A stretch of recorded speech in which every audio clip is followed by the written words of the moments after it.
unfolding in the VVIP lounge, renting for a whopping 10 million gold. The 7 crucial members of the Youth Autonomy Association, representing the second and third generations of the 7 native families within the Baskerville territory. The blonde in the club instructed waiters to drink the spilled wine on the table, comparing them to hunting dogs. His companions praised the Baskervilles for protecting them and facilitating their wealth, attributing it to territorial expansion and the demand for slaves. The discussion shifted to a new deputy consul of Van Descent. The blonde proposed teaching the young government worker a lesson by inviting him to a party, then force him to foot the bill afterward. The group laughed at the impending prank. As they planned, a waiter entered with some girls, announcing their arrival. Excitement filled the room as the young heirs prepared to enjoy their evening. However, their excitement turned to surprise when they noticed me accompanying the ladies. Unaware of who I was, the waiter grabbed me, demanding to know why I was there. The room fell silent as I approached, and the waiter soon realized his arm was bent at an impossible angle. I introduced myself as Van Baskerville, and the blonde guy recognized me as the deputy consul, questioning my presence. I calmly replied that they had invited me. The group started to whisper between themselves, but growing impatient, I placed my hand on the table,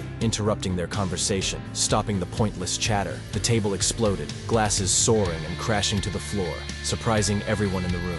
They watched in disbelief, wondering if I had used mana manipulation to make the champagne tower explode with just a touch. Placing my hand on one of the guy's shoulders, addressing him directly, scared the guy, blurted out that they would pay for the drinks. I questioned if their plan was to have me to pay for everything, and another companion spoke up, questioning who would dare do such a thing. The blonde looked to be the ringleader tried to calm the situation, claiming they only wanted to test my leadership qualities in Underdog City. They assured me that they recognized my capabilities and would follow my lead. Suddenly, I unleashed a palm strike, resembling more of a claw attack, on the guy sitting closest to me. I tightly grasped his stomach and delivered a stern message. An owner could test their dog, but a dog should never test their owner. As I looked at the rest of the group, I questioned whether their wealth and power had left them unfazed by my actions. Throwing the guy I had been holding to the ground, I stepped on his face and asked the rest of the group if they understood why I had taken such actions. The blonde guy's fear betrayed them as he stuttered out a response. However, telling them that if they truly knew, they would understand the consequences of what would come next. The group became angry,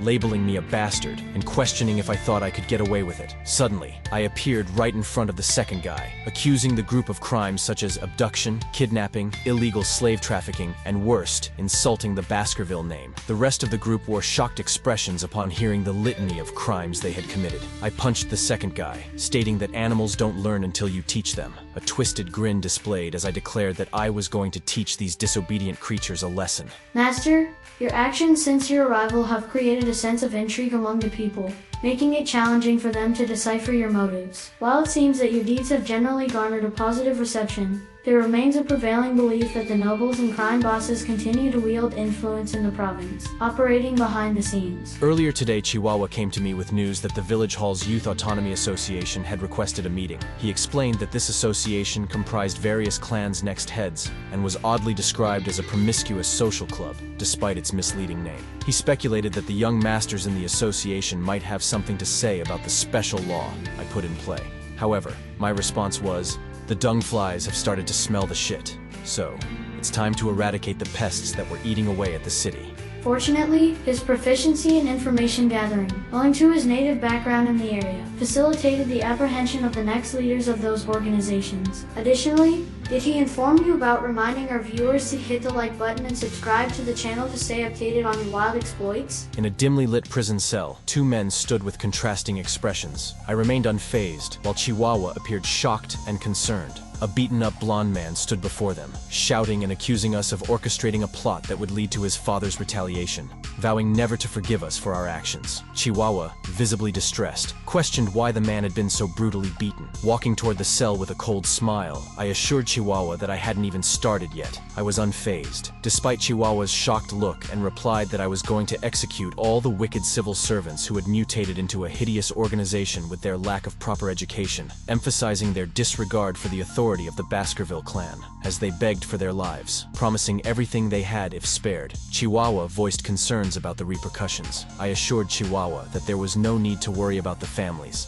as corrupt officials connected to the criminal organizations of Underdog City. Their families wouldn't be able to complain. Despite this, Chihuahua remained concerned about the evidence against these officials. I had ways of finding evidence, hinting that if he couldn't find any, I would create them. Standing in front of the prisoners, I listed out their crimes: human trafficking, kidnapping, bribery, blackmail, threatening, assault through a third party, and murder. The blonde guy immediately denied their involvement in any of these crimes and asked for evidence. However, I just smirked and asked if they would accept punishment if there was evidence. After hearing this, he looked down.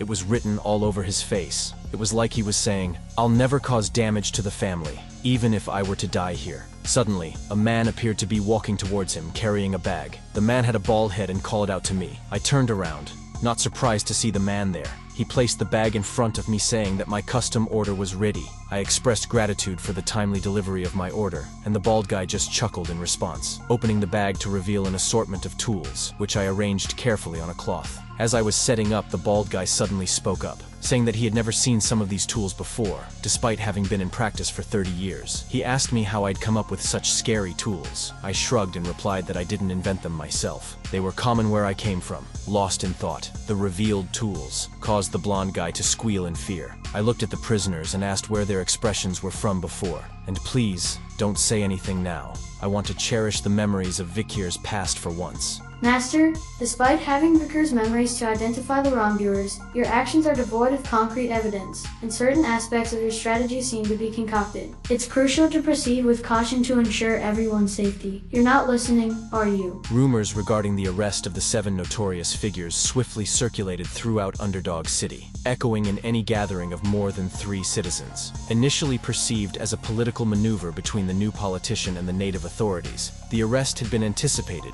to end with the release of the imprisoned gang members, once local powerhouses relented. However, defying expectations, and despite an apology to the new deputy consul, the heads of the 7 leaders were put on display in the center square. A public notice meticulously outlined the punishments they endured before facing execution. The citizens confronted by this gruesome scene read the notice in a state of shock. In my office, I calmly explained that there was no cause for surprise, as the laws had been established long before my arrival. Chihuahua speculated that the sentencing of infamous native families would act as a catalyst for change, plunging Underdog City into a bloodbath once the process of destruction commenced. Turning to Chihuahua, I issued a warning, urging him to brace himself, as he would play a crucial role in my upcoming strategy. Chihuahua, I extend my apologies on behalf of my master, for in this world, he is indeed a maverick. Reflecting on his past endeavors and antics, it's evident that he consistently pushes the boundaries. Data, shut up. Not that he can hear you anyway, but surprised by my words, Chihuahua found himself standing in the same pose, wearing a mask that masked his expression, likely questioning the appropriateness of the strategy. I calmly reassured him, "Trust me, this is the quickest way in, and an opportunity to gather evidence simultaneously." Chihuahua, deep in thought, pondered whether selling the deputy consul as a slave was a strategically sound move. In the outskirts of Underdog City, notorious for its unlawful events, a slave auction unfolded. A vast tent, erected in the middle of nowhere, attracted opulent carriages bearing kidnapped barbarians, nobles, and commoners, all awaiting their turn for auction. Unbeknownst to the Baskerville family, a clandestine event was about to unfold. The auction began with a starting bid of 100 million gold on the first item, and various items were presented, each possessing unique qualities and uses. The eager crowd participated in the bidding, hoping to secure valuable purchases. Once my mischief-filled adventure reached its climax when I revealed a trump card, a flute attached to my leg. Playing a deafening tune, the room echoed with chaos, leaving the crowd stunned and the auctioneer bewildered. With a smug expression, I reveled in the unfolding mayhem. Hooded figures emerged, emitting a formidable aura with chilling eyes, paralyzing the guards with fear. Those recognizing the teeth symbol identified them as the ruthless annihilation experts, the Baskerville clan's formidable Pitbull Knight Order. The cries of those cut down by the Pitbull Order echoed through the area. Standing beside me, Boston Terrier Le Baskerville, the commander of the Pitbull Knights, engaged in conversation. He inquired about my feelings regarding the use of the Pitbull Knights and my satisfaction with their performance. Expressing contentment, I received an offer of assistance for any other needs. Boston Terrier, closely studying me, acknowledged why brother Hugo held such interest in me. Despite being just 15, I exuded a fierce and cruel demeanor. Placing his hand on my head, Boston Terrier extended an invitation to join the Pitbull Knights, promising proper nurturing. I hesitated, stating that I would think about it. Before leaving, I mentioned an urgent matter demanding my attention. In a dimly lit storeroom, I scanned the surroundings, muttering to myself. My eyes fell on a large safe, contemplating the nobles' payments for City Hall taxation. Dismissing these thoughts, my attention shifted to a covered cage nearby. Determined, I approached, unveiling a battered girl inside, moaning in pain. Retrieving a potion from my pack, I administered it to the girl. As she awoke, recoiling in fear, I unlocked the cage, instructing her to go in the barbarian language. Though she seemed to understand, confusion lingered in her eyes. Admitting my limited proficiency in the barbarian language, I urged her to run before her departure. In her native language, the girl expressed gratitude. Before leaving, I looked at what I had sought, Merciel's corpse. Examining it closely, I revealed Beelzebub from my hand, informing it of the upcoming feast on an A-rank monster. Reminding Beelzebub of the imminent arrival of the Pitbull Order, I instructed it to finish the meal quickly, with Beelzebub expressing gratitude and anticipation for the feast. The news of the new deputy consul's decisive actions against the criminal organization quickly spread throughout Underdog City. By dawn, rumors circulated that the nobles involved in the illegal slave auction were now prisoners in the city's prison. The notorious den of the large demon in Underdog City was burned down and eradicated. The heads of the VIPs associated with the club were displayed. The patriarchs of the 7 families personally visited the administrative office to plead with their enemy, according to the Baskerville self-governing dominion. And on the charge of treason, 3 generations would be destroyed.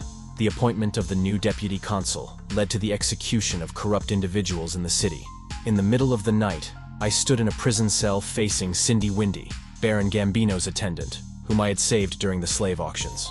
Cindy Windy sat in the prison cell, handcuffed and blindfolded. I apologized for the delay in visiting her, citing my busy schedule.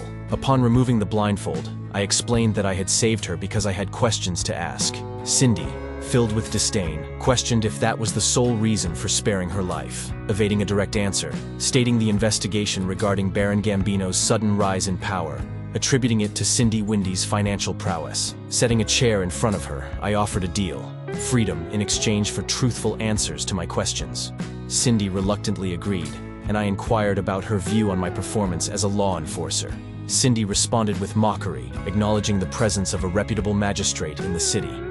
Reluctantly, Cindy admitted that she thought I was doing well, grabbing her chin and demanding to know why she believed I was doing well. Cindy couldn't articulate an answer. I released her and walked to another chair, urging her to speak her mind. Gritting her teeth, Cindy expressed her concern about my laws and warned that I might face resentment and become a target of the Baskervilles. Cindy suggested relinquishing authority to the Baskerville clan leader and diverting attention by going to Le Rouge et le Noir Mountain, or the Empire's Academy, that the Baskerville patriarch would bear the consequences. I noted the similarity of our ideas. Surprising Cindy, I opened her handcuffs and set her free. Cindy expressed hope that I wouldn't regret my actions. Before leaving, I asked if she knew about the Messi Madunaro clan. Once a prosperous merchant clan and the 8th among the founding clans, met a tragic end. During a birthday celebration, the youngest Messi Madunaro's son unwittingly showcased Baskerville's secret sword techniques, leading the Baskerville clan to believe their top-secret military information had been leaked. The Messi Madunaro clan faced extinction as the Baskervilles released their hunting dogs. Unbeknownst to them, the 7 clans had stolen the sword techniques and taught them to the Messi Madunaro child. Puzzled, Cindy asked the relevance of this story. I continued, revealing a survivor from the Messi Madunaro massacre. The new deputy consul uncovered this dark past, punishing the culprits and bringing their crimes to light. In their final moments, the perpetrators expressed remorse, apologizing for the heinous crime. I calmly suggested that they owed their apologies to Cindy Wendy, the sole survivor. Tears streaming, Cindy questioned the sincerity of their apologies, doubting its credibility. Holding a fire torch, I proposed a first-hand look at the prisoners' apologies. In the prison cell, Cindy witnessed the written apologies in their own blood, seeking forgiveness for driving the Messi Madunaro clan to devastation. Shocked and nauseous, she vomited at the gruesome scene. I revealed that the vengeance against the Messi Madunaro clan wasn't complete, urging Cindy to despise the Baskervilles and remember her right to do so as a Messi Madunaro clan member. tearfully. She questioned my motives, considering my Baskerville bloodline. Smirking, I replied that her focus should be on a different question. If you're finding this story engaging, feel free to drop a comment below. I'd love to discuss the unfolding narrative and hear your thoughts. And if you're enjoying the tales shared, don't forget to hit that like button. For more captivating stories like this, simply click on any of the links by my side, and together, let's dive into more immersive worlds. Your feedback and interaction make this journey all the more exciting.